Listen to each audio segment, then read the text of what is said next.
Bonjour Adrien Bonjour Gindre. Bruce. Votre invité ce matin, Olivier Faure, premier secrétaire du Parti Socialiste. Bonjour Olivier Faure. Bonjour Adrien Gindre, bonjour Bruce Toussaint. Le ministre de l'Intérieur Bruno Retailleau se rend ce matin à l'ambassade de Tunisie à Paris. Il va dire la solidarité de la France après le crime raciste qui a eu lieu dans le Var samedi. Je précise que le parquet antiterroriste s'est saisi. Je voudrais vous citer ce matin deux réactions à ce drame. Honte à ceux qui attisent la haine au sein même du gouvernement. Ça, c'est ce que dit Manuel Bompard pour la France Insoumise. Et puis du côté de SOS Racisme, cette multiplication des actes racistes se déploie sur les signaux envoyés par nos institutions. Qu'est-ce qu'il faut comprendre? Il y a un racisme d'État, un racisme gouvernemental en France aujourd'hui? Il y a un climat qui est entretenu par un certain nombre de ministres, effectivement, aujourd'hui, qui cherchent à assimiler nos concitoyens musulmans aux frères musulmans, par exemple, et qui laissent penser qu'il y a aujourd'hui une menace qui serait liée à la confession de quelques-uns parmi nous. Mais pour dire clairement les choses, vous considérez que le ministre de l'Intérieur a une part de responsabilité dans le crime qui a eu lieu samedi? Je ne vais pas l'accuser d'un crime qu'il n'a pas commis. N'allons pas jusque-là. Mais c'est vrai qu'aujourd'hui, on a quand même une forme de banalisation du racisme. C'est devenu une forme légitime d'expression, et on a des gens qui désormais n'ont plus de honte à se déclarer racistes. Vous l'accusez de racisme? Je crois que malheureusement, on peut constater jour après jour que le ministre de l'Intérieur cherche à minima à créer une forme de racisme d'atmosphère, en tout cas le laisser perdurer, laisser penser que ce n'est pas une pensée absurde. Mais vous avez noté qu'hier, le ministre de l'Intérieur s'est exprimé, Olivier Faure, il dit « c'est un crime raciste au vu des éléments que nous avons, le racisme en France et ailleurs est un poison, chaque acte raciste est un acte anti-français », ça me paraît très clair. Ce qui me paraît clair, moi, c'est que effectivement aujourd'hui, il est amené à dénoncer un crime raciste, mais qu'il participe dans le débat public avec ceux qui, à l'extrême droite, aujourd'hui, cherchent à banaliser le racisme, cherchent à expliquer qu'il y a une forme de menace qui serait créée par nos concitoyens d'origine étrangère, laisser penser qu'il y a, c'est le Premier ministre François Bayrou, qui a une submersion migratoire, qu'il y a aujourd'hui un danger et qu'il faudrait revenir sur le droit du sol. Et donc vous ne leur faites pas confiance pour lutter contre le racisme en France? Le Premier ministre et le ministre de l'Intérieur, pour vous, sont disqualifiés dans la lutte contre le racisme en France? Je ne sais pas s'ils sont disqualifiés, j'espère qu'ils se requalifieront, mais au moment où nous nous parlons, malheureusement, ils ont entretenu eux-mêmes un climat de suspicion vis-à-vis des étrangers ou des Français vécus comme étrangers, et donc ils n'ont pas une responsabilité dans le crime qui a été commis, mais dans le climat qui malheureusement entoure nos débats en France. Je voudrais également qu'on évoque ensemble ce matin, Olivier Faure, les premières comparutions immédiates qui ont eu lieu hier, après les violences samedi à l'occasion de la victoire du PSG. On racontait notamment dans nos journaux le cas d'Aurélien, cariste de 20 ans en Seine-et-Marne, qui était accusé d'avoir tiré un mortier d'artifice en direction des gendarmes. Il a écopé de 3 mois de prison avec sursis et de 500 € d'amende. Ça veut dire qu'il faut passer l'éponge et oublier ce qui s'est passé samedi, du sursis?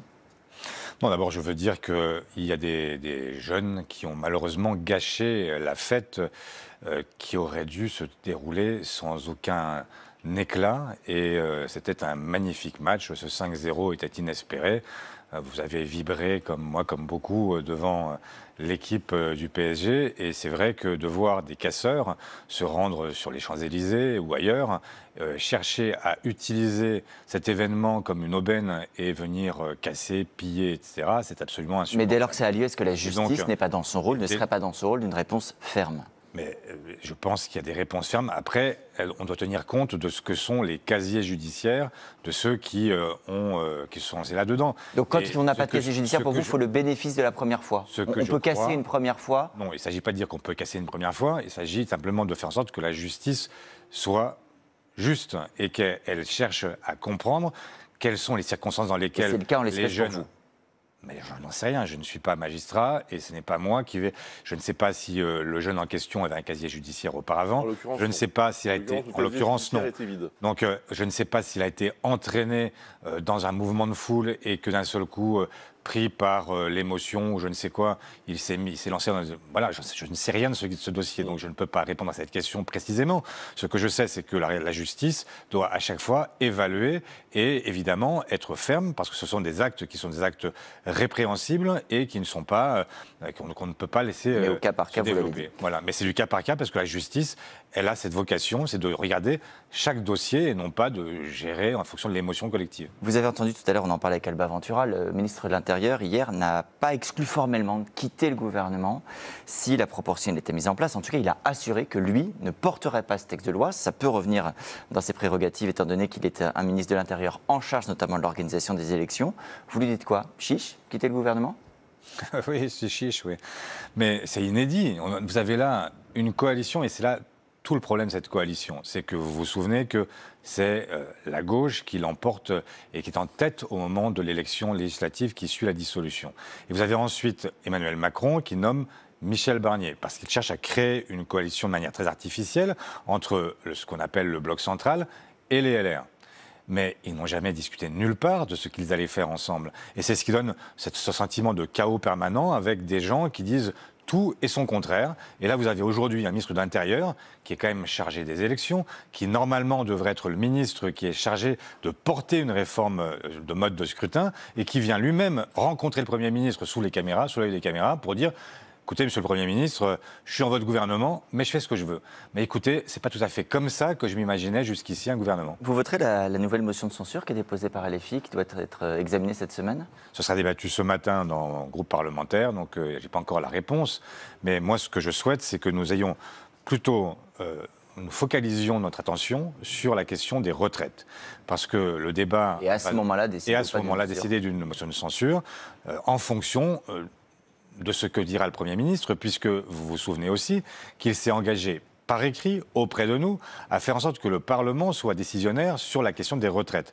S'il ne l'était pas, in fine, après la négociation qui a lieu en ce moment, eh bien je considérais qu'effectivement, il faut censurer le gouvernement, parce qu'on ne peut pas se parjurer en permanence, on ne peut pas chercher des compromis, chercher à avancer, en échange de quoi nous n'avons pas censuré le gouvernement au moment de la présentation du vote du budget. Olivier Faure. Eh bien, dans ces cas-là, effectivement, j'appellerai la censure. Jeudi, les militants de votre parti désignent leur nouveau premier secrétaire, soit vous, soit votre adversaire Nicolas Maillé-Rossignol, le maire de Rouen. Il vous pose deux questions dans une lettre ouverte. Est-ce que vous êtes prêt à un débat face à lui dans le temps qui reste? Et est-ce que vous voulez, oui ou non, être candidat à la présidentielle? Quelle réponse vous voulez apporter ce matin? Bon, d'abord, le débat il a lieu depuis plusieurs semaines, tous les soirs. J'étais hier soir avec lui à Amiens. On a débattu ensemble. Et donc, ce débat, il a lieu. C'est un débat interne et qui n'a pas vocation à être forcément public. Regardez, vous n'avez pas eu de débat Vauquier-Rotaillot à la télévision. Pourquoi je dis ça? Parce que moi, je ne veux pas créer de l'irréversible. Je ne veux pas que, dans un débat télévisé, on finisse par d'abord donner des arguments à nos adversaires et ensuite créer des situations où on ne pourrait plus ensuite Donc ça, c'est non. travailler. Et sur la présidentielle, Et sur la présidentielle, la question, en fait, me paraît totalement prématurée pour tout le monde.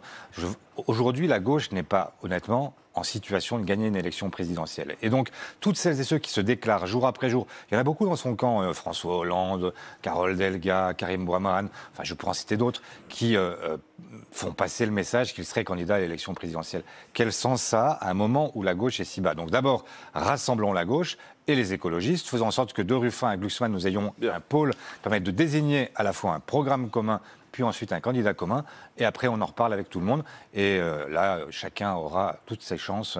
Mais vous n'avez pas répondu ni oui ni non. Ni oui ni non, parce que en fait, la réalité, c'est qu'il faudra choisir le moment venu, le meilleur ou la meilleure pour gagner, et je m'engage à ce que cette recherche ça se fasse dans des manières la plus équitable qui soit. Voilà.